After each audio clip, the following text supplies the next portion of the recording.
Republican presidential candidate Governor Christie of New Jersey, Mark Halpern, and Steve Ratner are back with us as well. The problem is Chris Christie says he's over-rested. I'm out of here. You know, we got another problem, Mika. What? Sam Stein's not around for Chris Christie to kick around anymore. Give a wedgie to. He's the Richard Nixon of this show, isn't he? You kick him around. He will ask a question. Why is Springsteen so great? You go, Sam Stein. You're typically stupid Huffington Post question. Yeah, well, okay, yes, so. Exactly. Why are you that way to Sam? Why am I that way to Sam? Because typically his questions are that. I'm just calling it like it is here. Oh, come on. No, you're not. Notice you don't have him on the segment this morning. Where is he? He's over-rested. Where is he?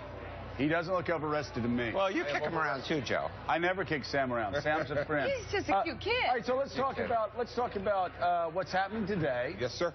How are things out there for you? You've actually invested more time in Iowa than a lot of people expected. Most people expect you to stay in New Hampshire. Why are you here? I'm here because I think it's important to be here. I have spent a lot of time here, and I think we can do better than people expect here tonight. So, you know, that's what we're going to do. We'll head back this afternoon in New Hampshire.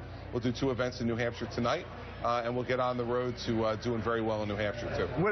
Would you prefer this to be a normal primary instead of a caucus? Is a caucus an outdated way to count votes?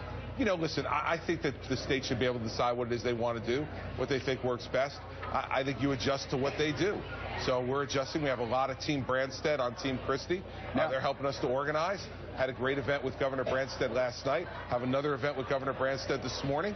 So he'll be spending a lot of time with me here in the Governor last 24 hours. Branstad's been very critical of Ted Cruz. Do you think it's dangerous for Iowans to vote for Ted Cruz? Oh, I do, certainly, yes, I do. I think Iowans should vote for me, so I think it's dangerous to vote for anybody else. Ted Cruz, Donald Trump, Marco Rubio. You support ethanol? Carly Fiorina. You support ethanol? The RFS, yes, sir. And do you think Ted Cruz's position on ethanol puts the state of Iowa at an economic disadvantage? Sure does. That's what my friend Governor Branstad has told me, and I believe him. Okay. Mika? So what are what's your campaign finding about Iowa and then looking ahead to New Hampshire that might reflect differently than what we're seeing in the polls? Well, listen, I don't think polling overall in the last couple of cycles has been extraordinarily accurate, right? So I was chairman of the RGA in 2014. They told me that no way Sam Brownback could be reelected in Kansas, he was. No way Paul LePage could be reelected in Maine, he was. You know, we had a number of these races where polling just wasn't right. I think polling's becoming more and more difficult, given how diverse it is. Everybody gets their information, how you contact them. But what I'm feeling on the ground is that, you know, there's a lot of people who are undecided. I mean, our campaign on Saturday hit 6,000 doors in New Hampshire. The stats came back, 50% of the people said they're still undecided. Wow. Willie. So, Governor, take us inside your war room. Pull back the curtain a little bit. Oh, no. So you don't want to see that. You may not win tonight in Iowa. I think it's that out safe there. to say I won't. Okay, so then you move on to New Hampshire, where you've invested a lot of time. You've done more town halls, more appearances than anybody else in that state. How does this shake out to you now? If Donald Trump or Ted Cruz rolls out of Iowa, what's your positioning now? What, do you need to finish second in New Hampshire to move forward, or how are you thinking? Willie, we have always thought that what we want to be is the #1 governor coming out of these 2 races. Right. That if we beat Jeb Bush, John Kasich, Mike Huckabee, that we're the #1 governor left. Then that moves us on to the future races. And so that's always been our goal. It's less a number in the race. It's who we beat, who's behind us. That matters the most to us, because that'll help us to consolidate support and money and all the rest. And you're right, Mika, it's a long chess game still. And I know that everybody kind of who has a lot of time to talk on shows, whatever wants it to be, happen like this, it's not going to. I didn't say you. I said people. Steve Ratner. Definitely Ratner. It's a long chess game, but, you know, I can't think of many cases where the polls have been so strong in favor of one candidate across a whole bunch of states. So if Trump wins here, if he wins in New Hampshire. It's got to be frightening. And then you get into the South, where his polling is incredibly strong. How do you eventually stop him? See, because I think every day is a new day in a campaign. And every day a candidate's put under the microscope. And as this field gets smaller, the microscope gets larger. And so if it were static things, we just end today. Like if you say, okay, well, Donald's ahead in all these polls. Well, okay, he wins Iowa. All right, everybody go home. You know, that's the way lots of folks sound, and that's just not true. Let's put this UMass poll up that just came back out. Governor Christie, I want you to look. Obviously, Donald Trump way ahead, Cruz in second place. But look at this. Speaking of governors, Bush, Kasich, Rubio, Christie, you guys are all within the margin of error. The next four, the so-called establishment lane, it's tied. Yeah. Yeah, so that's why I'm saying, you know, next week in New Hampshire, this week coming up in New Hampshire, is going to be the week when someone's going to break out, and you want to be the person that breaks out. And so we've got a lot of things planned for New Hampshire this week that we think will help us to break out. And we also spent more time than anybody else, so we think we have a better base than anyone else in New Hampshire. So we're looking forward to it. And when you think about it, you look at the Des Moines Register poll, we're ahead of Jeb Bush. He spent about 20 times the amount of money, maybe 30 times the amount of money we've spent here.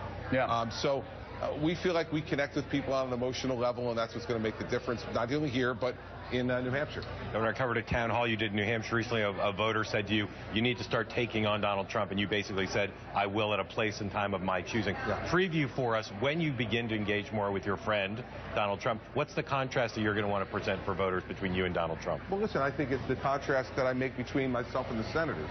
You know, you're going to want somebody who's going to go down there and actually be able to do this job.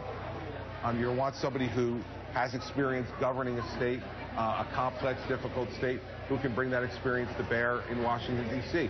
Everybody wants to burn Washington down. I'm all for that. But someone's got to rebuild it after you burn it down. His supporters know he's got no governing experience. They don't seem to mind. In fact, a lot of them support it.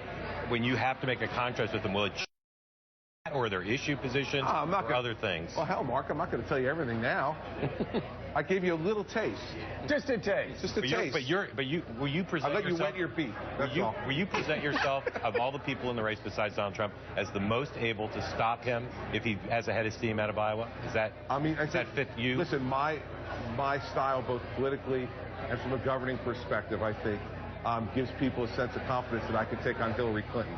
And if I could take on Hillary Clinton, I could take on anybody else. So, Governor, are you going to be looking, regardless? They're very loud back there. I know, but they're having coffee. They're very excited about you. They're overrested about you. Overrested, yeah. So this is very interesting. So are you going to stay in the race so long as you're first place as governor? I never thought about that, but actually it does make sense. At some point, if people want somebody who's actually governed before. Yeah, listen, so if you're in first place in Iowa as a governor, first place in New Hampshire as a governor, you keep going. I'm going to stay in the race as long as I think I have a chance to win.